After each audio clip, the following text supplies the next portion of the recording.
May it please the court. This morning, I'd really like to talk about this motion to transfer venue. This fire happened 550 miles away from where we're currently filed in. So Palo Pinto County is over in Santo, Texas. There's no disagreement that that's where the fire happened. We're here because not only do I believe that venue in El Paso is not proper based on the fact that none of the defendants resided in El Paso at the time of the fire. Principal place of business for any of the currently named defendants is in Harris County.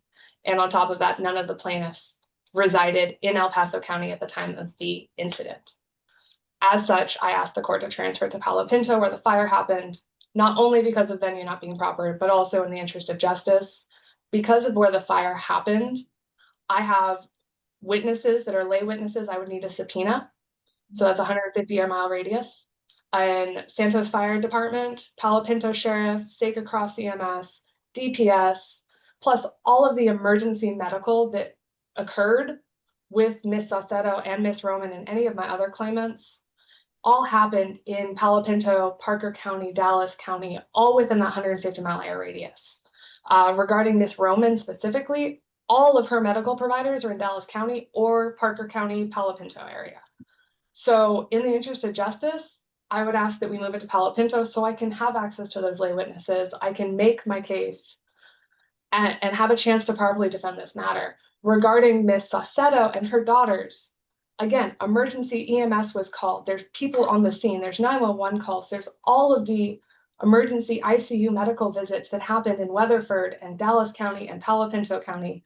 And I'm severely prejudiced if I try and get them 550 miles away outside of subpoena range. So I'm asking the court to move it. Okay. Is that all? Yes, Your Honor. Okay, thank you. Who's responding?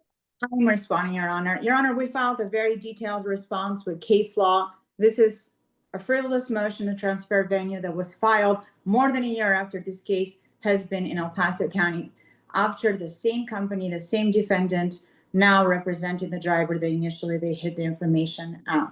But that's not the issue. That's not the law. Let's start with the law, with the venue.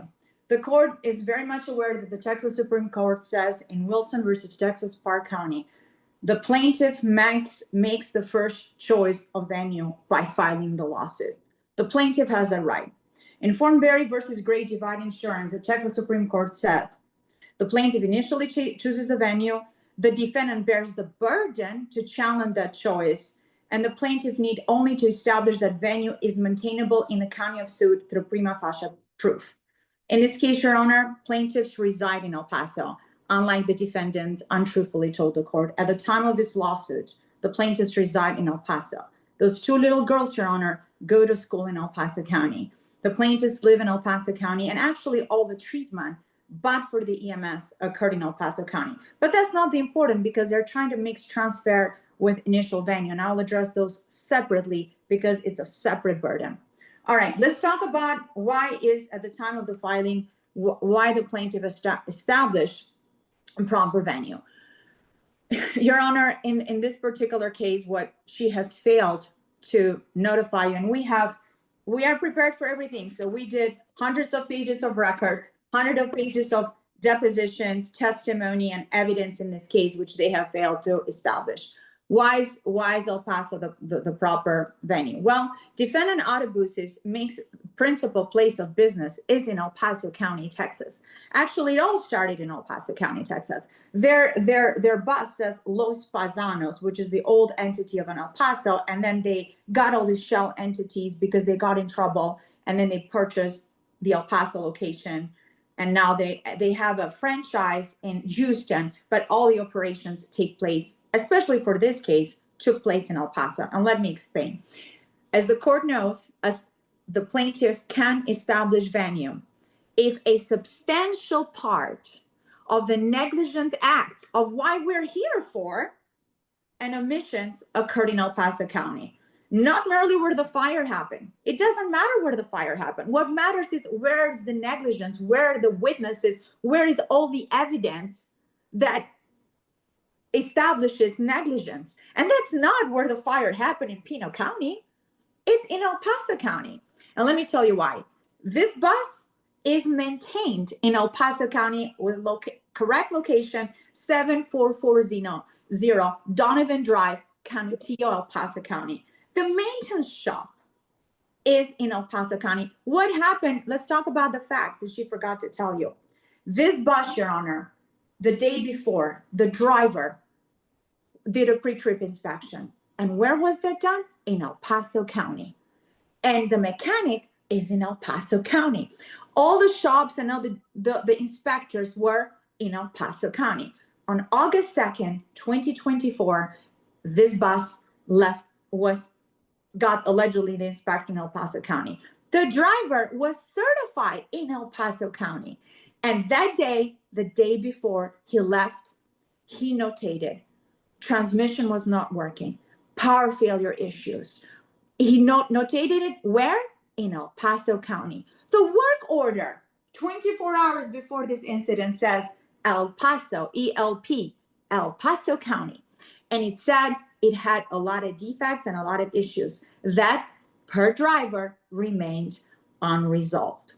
And guess what, Judge? Despite that work order saying they had transmission power failure, they had the audacity to make the decision in El Paso County by David Munoz, the mechanic in El Paso County, which, by the way, we amended the petition, Judge, and we made him a party in the lawsuit. He sent the bus with passengers, ignoring the lives of those people, and let it transport passengers, knowing all these issues. As the trip proceeds, the bus driver and the evidence shows, and I have attached depositions testimony, Your Honor. I mean, we worked very hard in this brief and motions. In the middle of the trip, my client even, and the evidence will show that she heard the bus driver, and it's not disputed. There's an issue with the bus, there's an issue with the bus, and then bang, bang, boom, the bus is on fire. It's all over CNN News. It's all over television, how people literally, this is a 2-deck bus, literally the bus goes on fire and literally destroys fire. People were screaming, yelling, trying to survive, trying to get out. And my client sustained serious injuries, Your Honor. She's gone to the hospital numerous times. The damages are serious, with also 2 little girls. So, but what's interesting, Judge, why we're here, not only they made the decision to let this bus get on a trip from El Paso, despite the pre-trip inspection in El Paso, he calls right before the fire. He calls David Munoz. And David Munoz is in El Paso County, and he's now made a party. And David Munoz, everybody has testified that he was the person with authority. He was the manager. Apparently everyone else is not trying, have I taken deposition, doesn't want to assume any responsibility. And everyone is blaming El Paso managers, El Paso mechanics. Everyone is blaming El Paso location. The operations manager from Houston says, I was on vacation. I don't know what's happened. I haven't even done an investigation. It's all El Paso. El Paso, and by the way, Your Honor, El Paso is the main hub listed with the United States Department of Transportation. So driver Saldivar calls Daniel Munoz in El Paso, and then he says, I'm having a problem with the bus. Everyone has testified, and I've attached the testimony from the defendant, not the plaintiffs. Munoz possessed the authority to remove the bus from the service, but he did none of it. Munoz had the ability and authority to say, stop it. I'll send a mechanic right now. Stop the trip. He had the authority and the ability to dispatch another bus, to not let these poor passengers drive in this bus that is now having serious problems. He does none of it. He doesn't do any repairs, but you know what he does, Your Honor? This man from El Paso, Mr. Munoz, makes the decision, a reckless, gross negligence decision that everyone has agreed on. I've never had a case where the defendants testified this was not negligence. This was gross negligence. This was reckless disregard on the part of Daniel Munoz. He makes this horrendous decision to say, driver Saldivar, and by the way, Judge, this guy's from Mexico, driver. He did not even have authority to work in the United States. His papers are a mess, to say that, I mean, do not comply with Federal Motor Safety Regulation Act. His medical certification had even expired. This company is a mess and has been sued all over because of their violations. So despite of lack of certifications and not being a mechanic, he says, figure it out and try to fix the bus and just make sure it gets to the other side. Truly, Judge, that's what happened in this case. Well, and we know how that story ended. The story ended with the bus burning, with people inside that were trying to get out of the bus. So no mechanic was sent, no replacement was dispatched, no tow truck ordered, no safety clearance is issued, but the driver was instructed and dispatched by El Paso to make this decision, to try to fix it, because they didn't want to send help.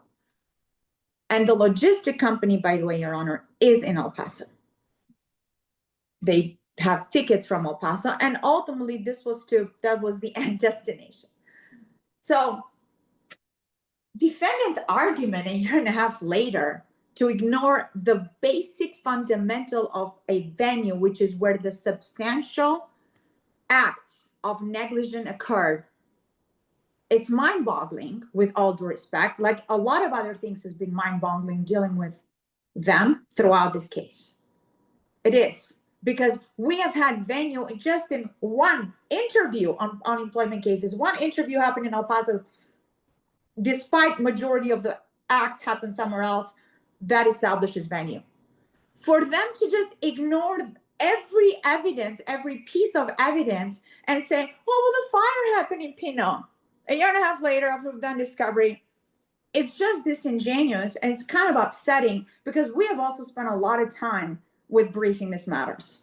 So I do take this to heart, especially, Your Honor, a year and a half later. Now, I want to list for the record, and it's in my brief, that El Paso is listed on the franchise taxes as in the filings. United States Department of Transportation business has address in El Paso. Their main hub and testimony identifies El Paso. Approximately 35-40 employees are in El Paso. The maintenance department is in El Paso. The buses are, and the bus in question, Judge. But I'm just adding on to, I don't think it's necessary, but the maintenance department operates here in El Paso. Dispatches happens in El Paso, and 4 supervisors may manage daily operations in El Paso. And more importantly, Your Honor, this bus was started, this journey of negligence and safety violations and wrongdoing all happened nowhere else but El Paso. Pinto is the consequence. It's the place where the band pretty much, broke, and their consequences of negligence ended up. But that doesn't mean the substantial acts happened in Pinto. Nothing happened in Pinto. It burned because everything else started 24 hours by allowing a bus that had all these issues documented the night before in El Paso. And it was allowed to go on. And the calls happened in El Paso, and all the decisions, not only negligence, but gross negligence, happened in El Paso County. Now, South of our motion, Your Honor, unfortunately, procedurally, and I just like to talk about law, never properly rebuts plaintiff's evidence. Again, under Rule 87, you can't just say, oops, this is not correct. He does not specifically deny any venue facts. They just come up with another argument. Oh, it's not convenient. Because how disingenuous, Judge. And I get upset, Judge, because I like the truth. I do. And it's upsetting to me when an attorney stands up and says, all the witnesses are in Pinto County or in another county. How? Everything happened in El Paso. All our documents, we've done depositions for days. I know Ms. main partner showed up, but I'm sure she's aware. Every wrongdoing happened in El Paso. Why? Where are the witnesses in another county? Every wrongdoing, Judge, happened in El Paso. And for them to say, oh, we need to go to another county. Daniel Munoz, the mechanic manager, the inspection, the maintenance, all happened in El Paso. All these individuals who made the decision, the negligence decision and gross negligence happened in El Paso. Apparently the other ones who owns the company, they were on vacation, and to this day, they don't know anything. To this day, they don't know what happened or care to know anything. So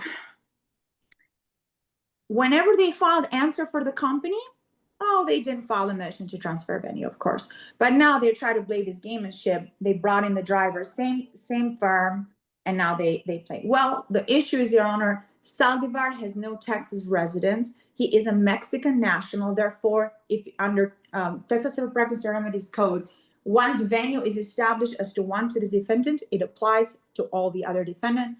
Saldivar acted within the course and scope of the employment, and Autobuses has stipulated in this case that he was acting as an employee.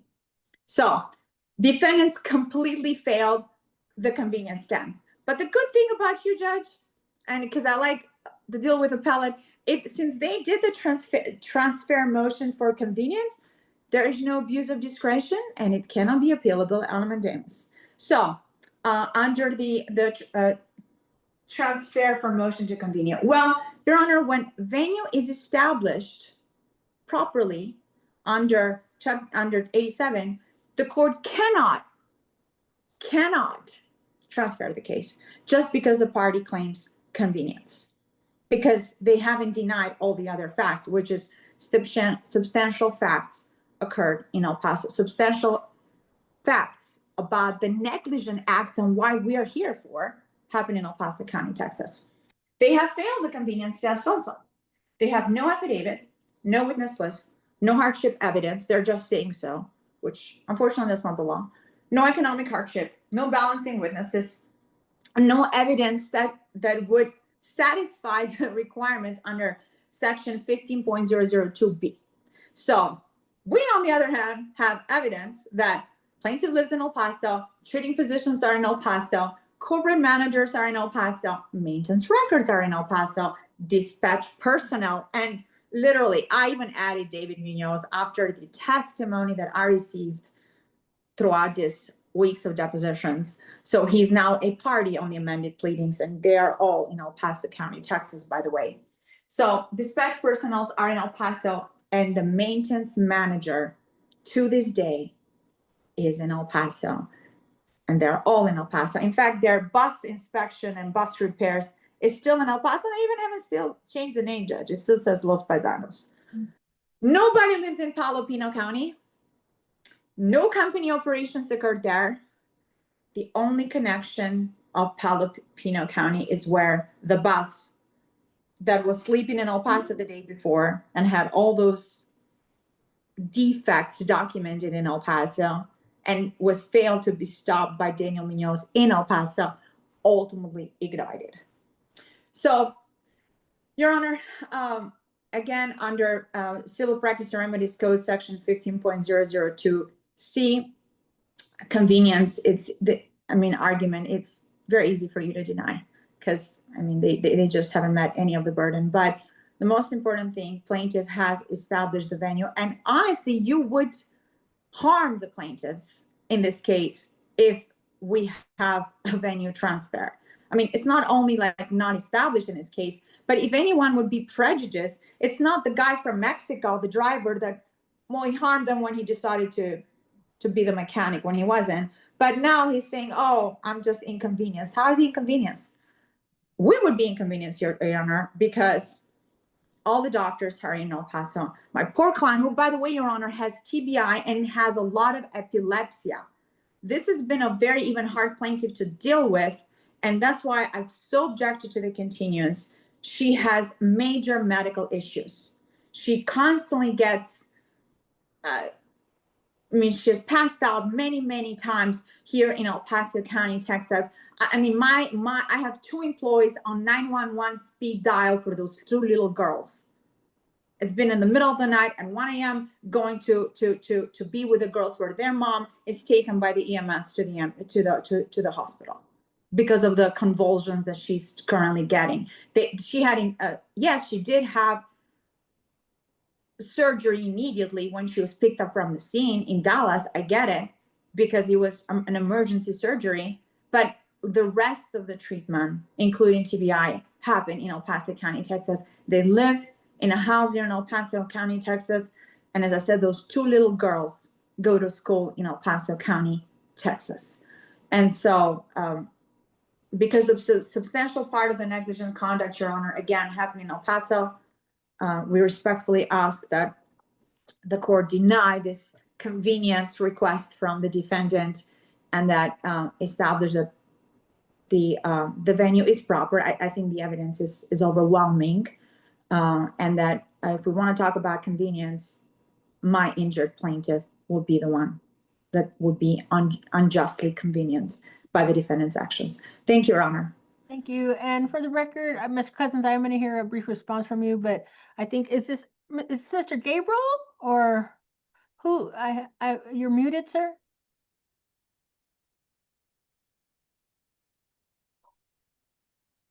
Yes, Your Honor, I'm here for Mr. Gabriel Albert Villegas from the law office of Domingo Garcia. My Okay. apologies, Mr. Gabriel has some severe medical issues that I think have him in the hospital today, but he's been having some for the past few weeks. My apologies, Your Honor. Okay, we're also set for a status conference, and so we'll address a couple of things, but let me continue with the motion to transfer. Ms. Cousins. Thank you, sir. Thank you, Your Honor. So I'd like to touch on a few of the issues that Ms. Labinati brought on. So as the court's aware, Texas Rules of Civil Procedure 87 requires that the court shall determine the motion to transfer venue on the basis of the pleadings, any stipulations made by and between the parties, and such affidavits and attachments that may be filed by the parties. When we go a little further on that, Rule 63 requires that any pleading be filed 7 days before the hearing to be considered timely. The Court of Appeals in El Paso has for multiple occasions found that in order to consider a new petition, it must be filed at least 7 days before the hearing. The allegations primarily brought up by Ms. Labinati to address the purported negligence in El Paso County outside of principal place of business issues were filed 2 days ago. The two new parties she added were 2 days ago. Under Rule 63, that's not timely. I would ask the court to disregard anything regarding that fourth amended petition. In the third amended petition, which was timely filed for this motion to transfer venue, there are no direct allegations related to El Paso that are not arguments related to principal place of business. From the beginning, we have said that autobuses ejecutivos and executive carrier, their principal place of business is in Harris County, it's in Houston. All of the decision makers live there. Now, decision makers don't mean low-level management decisions. Decision makers are like the general director, the director of operations, the maintenance director, and the head of HR. They're all in Harris County. They're all in Houston. All of the offices of autobuses respond to and report to Harris County. There's no disagreement on that. Where we go from there, though, is every allegation of negligent maintenance and all of those claims that we're trying to cite to El Paso, the Texas Supreme Court in 2007 found that that is not a basis for venue. The case is in re Texdot, and it's cited in my reply. It found that because of the allegations that were pled at the time of the motion to transfer venue, venue was not proper because of where the maintenance and inspections were allegedly negligently performed.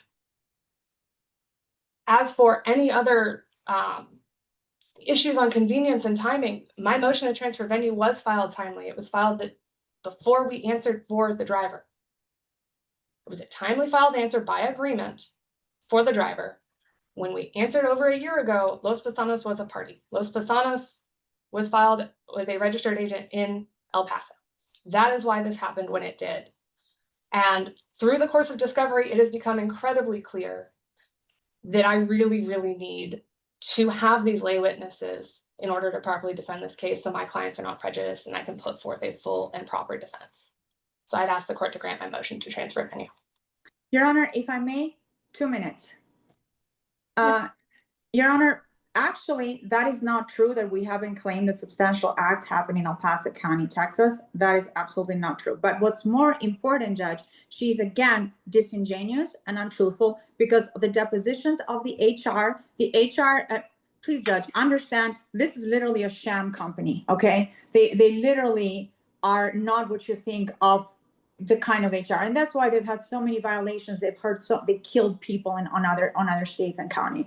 This is just, I mean, yesterday they put the accountant for 3 entities that is owned by another 3 entities to be the corporate rep who knew nothing about anything, okay? The other operations manager, allegedly, these people are all from Mexico and just hired some puppets here to just cover up, knew nothing about anything. He knew nothing about the bus. He knew nothing about the inspection. He knew nothing. And for her to say that the decisions were not made in El Paso, it is literally, it's untrue, is an absolute lie, because the evidence is being clear that all the decisions happened in El Paso, that the bus was inspected in El Paso, that the bus left in El Paso before, and even the corporate rep testified, yes, David Munoz made the decisions. He should have sent a mechanic. He could have stopped the bus.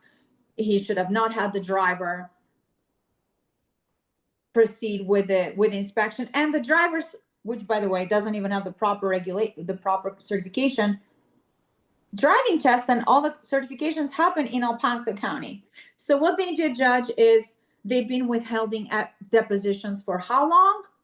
You know, I had to come to this court 3 times. They hid the driver and then they hid the evidence, and she has the audacity. I didn't claim the evidence in my previous pleadings. Well, Judge, how could I? They hid the evidence, and a lot of the documents are in Spanish.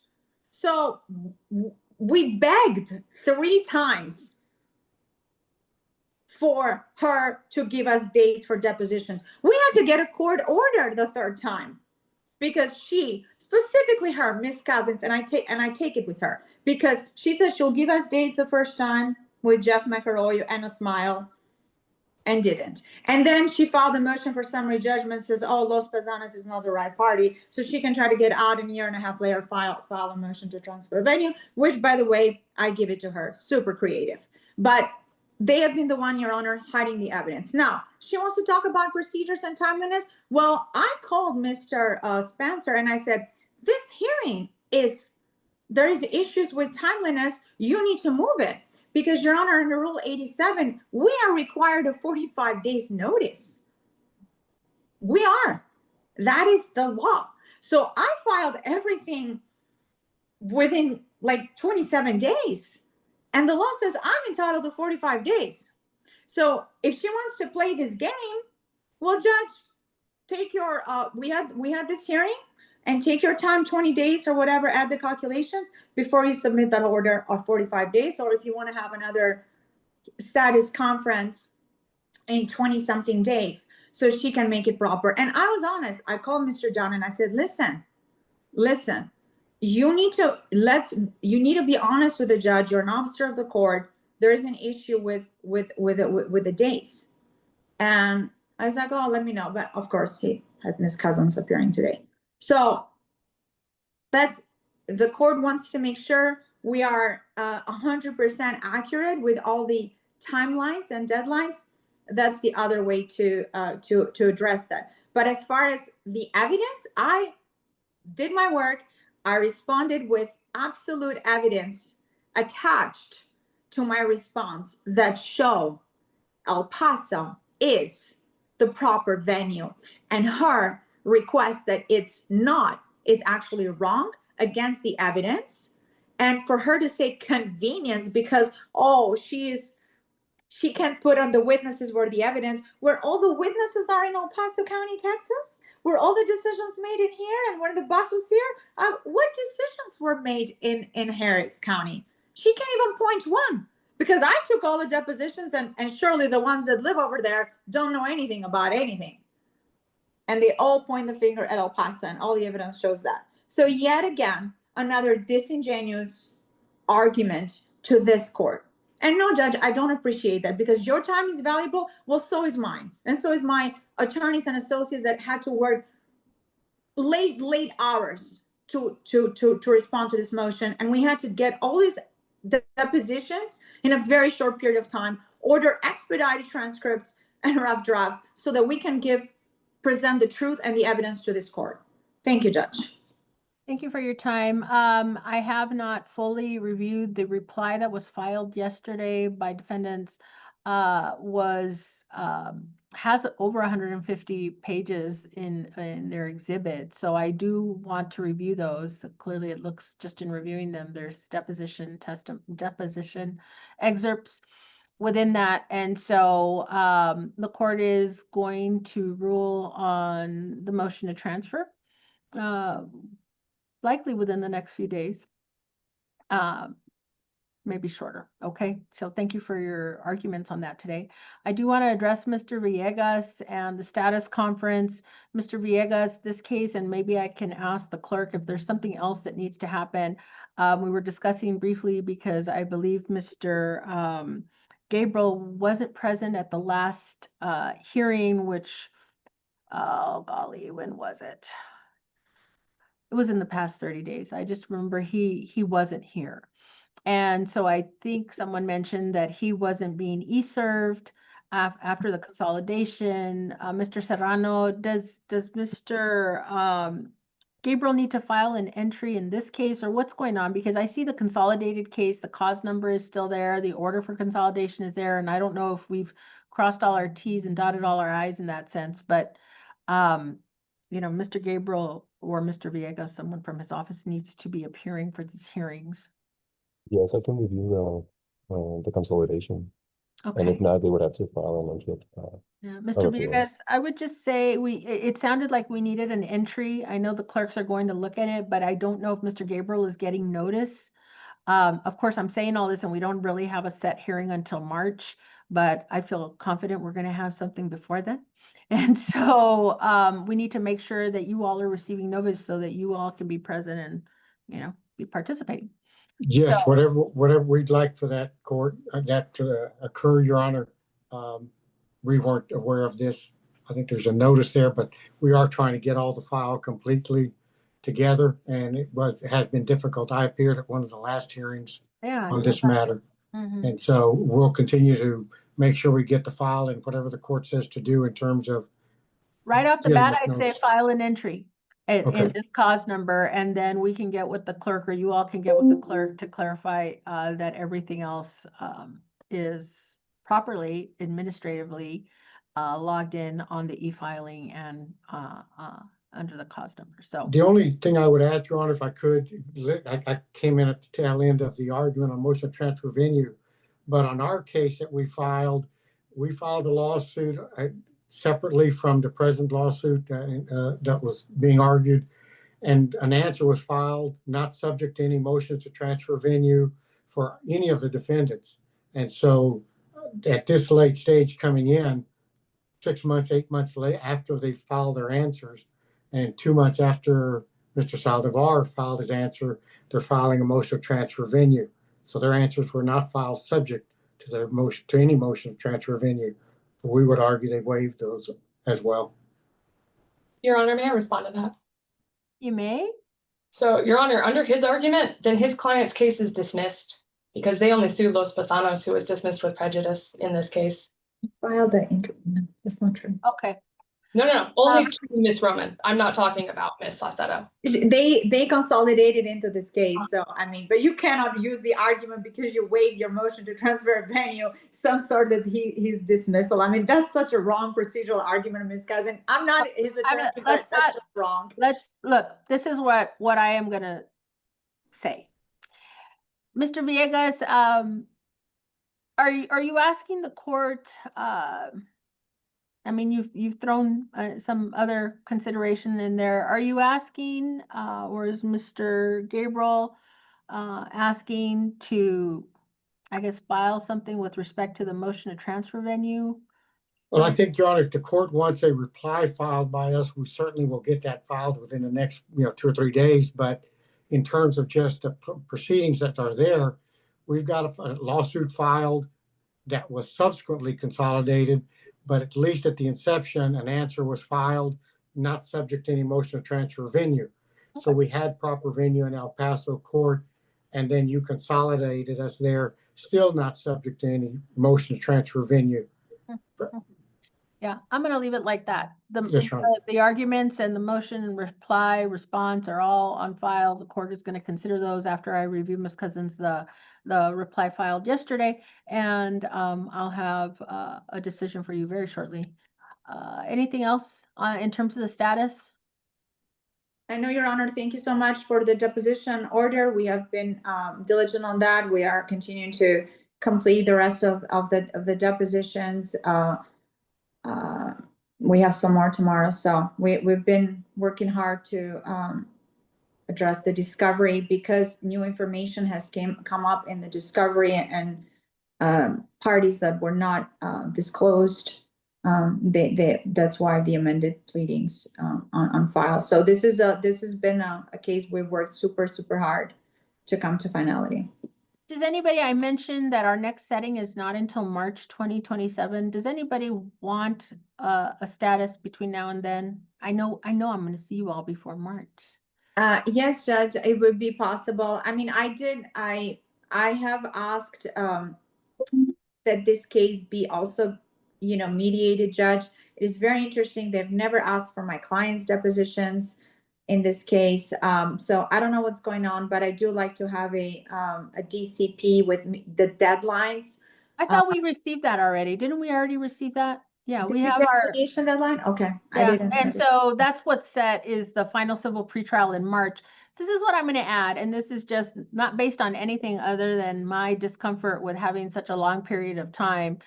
We're barely just going to, I mean, all we're going to do is get to the final civil pretrial. I'm going to ask if it's been mediated, and then we're going to trial. So I am going to set a judges conference on December 2nd at 10 a.m. via Zoom, and that's just my little check-in with you all. But I feel confident I'm going to hear from you before then. So we'll just have that date for us to say hello to everyone. Yes. Mr. Villegas, if you would please follow up on that. Other than that, thank you for your time today. Thank you, Your Thank Honor. Have a good day. Bye-bye. Thank you, Judge. Bye-bye.